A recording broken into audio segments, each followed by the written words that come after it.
নমস্কার। শীতকাল পড়ছে, তাহলে এখন আমাদের কিছু জিনিসে নজর রাখতে হবে। শীতকালে সব থেকে বড় যে সমস্যাটা হয়, সবারই মর্নিং স্টিফনেস এর পরিমাণটা বেড়ে যায়। এবার কি এই মর্নিং স্টিফনেস? বেসিক্যালি আমরা যখন শীতকালে ঘুম থেকে উঠি, অনেক ক্ষেত্রে দেখা যায় আমাদের গা হাত পা শক্ত হয়ে আছে, গা হাত পা ব্যথা করছে, কমপ্লিট মুভমেন্ট হচ্ছে না, একটা জড়তা থাকে। তো এই জড়তাটা মেইনলি আমাদের হয় আমরা রাত্রিবেলা শোবার সময় কখনো নিজেরা কন্ট্রোল করে শুতে পারি না। আমরা রাতে বলতে পারবো না আমরা কে কেমন করে ঘুমোচ্ছি, বা কোন মুভমেন্টটা আমাদের জন্য বেটার, কোন মুভমেন্টটা আমাদের জন্য ভালো, বা কোনটা আমাদের জন্য খারাপ, আমরা সেটা কিন্তু ঘুমের তালে আমাদের পক্ষে বোঝা সম্ভব না। তাই জন্য সকালবেলা একটা ক্লামজিনেস, একটা স্টিফনেস, এবং আমি প্রচুর ক্ষেত্রে পেশেন্টের কমপ্লেন পাই যে স্যার সকালবেলা ঘুম থেকে ওঠার পর প্রচুর শক্ত লাগছে, আস্তে আস্তে কাজ করার সঙ্গে সঙ্গে আহ স্বাভাবিক হচ্ছি। সকালবেলা উঠলে যেটা প্রথম সমস্যা সেটা কি হচ্ছে, যে আমরা ওঠার পরে একটা স্টিফনেস, একটা টাইটনেস, একটা ব্যথা ফিল করতে পারি। এই ক্ষেত্রে আমি আজকে বিশেষ করে যাদের কোমরে ব্যথা, লো ব্যাক পেইনের যারা পেশেন্ট থাকে, তাদের মর্নিং স্টিফনেস থেকে সুরাহা পাওয়ার কিছু উপায় দেখাচ্ছি।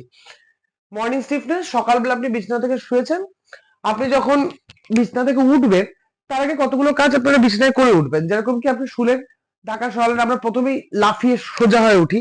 প্রথমে আমি সোজা হয়ে উঠবো না, আমি বিছানা থেকে যখনই উঠবো আমি কাত হয়ে উঠবো। এবার ওঠার আগে আমি যে শুয়ে হাড় দুটো ভাঁজ করে আমি 5 বার ব্রিজিং করতে পারি, নর্মাল ব্রিজিং। জাস্ট কোমরটা উঠবে, আমি যাতে আমার হাঁটুর মাথাটা শুয়ে দেখতে পাই অতটাই। Hold 10 to 15 second, loose. Bridging করুন 3 থেকে 4 বার, 10 থেকে 15 সেকেন্ড হোল্ডে। তারপর দুটো পাকে নিয়ে ফুল কোর, কোর যে মাসেলটা আছে সেটা এক্সারসাইজের জন্য দুটো পা এইভাবে নিয়ে আস্তে করে পুরোটা জাস্ট পা দুটোকে স্প্রেড করুন, release, spread, release, spread, release, spread, release, spread, release, 5 থেকে 10 বার। এই দুটো হয়ে যাওয়ার পর যদি আপনার নর্মাল লো ব্যাক পেনের, লাম্বার স্পন্ডলোসিস বা লিস্থেসিসের প্রবলেম না থাকে, এসএলআর সোজা করে পাটা ধরে রাখুন 5 সেকেন্ড, নামান, রিপিটেটিভলি অপোজিট দিকের পাটাতেও সেম। এটা হয়ে গেল আপনার ব্যাকওয়ার্ড বা লোয়ার বডি পার্টের জন্য লো ব্যাক পেনে কি করবেন। এবার আপওয়ার্ড বডি পার্টটা আরো ইম্পর্টেন্ট, কারণ বেশিরভাগ ক্ষেত্রেই দেখা যায় আমার স্টিফনেসটা ওইটুকু জায়গায় থাকে, আমি উঠতে গেলে পেইনটা আমি ফিল করি। তাহলে জাস্ট উপরে শুয়ে হাত দুটো দুপাশে, ঘাড়ার মাথা যতটা উঠছে উঠছে, হোল্ড, মাথা সোজা, 5 থেকে 10 সেকেন্ড। যদি দেখেন হাতটা দুপাশে রাখতে আমাদের প্রবলেম হচ্ছে, এটা এটা তুলনামূলকভাবে কঠিন, তাহলে দুটো হাত স্প্রিংস পজিশন, দুই পাশে। মনে রাখবেন শোল্ডার আর এলবো এক লাইনে থাকবে, সেম লাইনে থেকে ঘাড়ার মাথা যতটা উঠবে, হোল্ড 10 to 15 সেকেন্ড, লুজ। আবার ধরবো, হোল্ড 10 to 15 সেকেন্ড, লুজ। এই কটা করে যখনই উঠবো একদিকে কাত হয়ে আবার সোজা হয়ে উঠবো। মনে রাখবেন কাত হয়ে ওঠাটা কিন্তু খুব দরকার, বা বিছানায় শোবার সময় কাত হয়ে শোয়াটা খুব দরকার।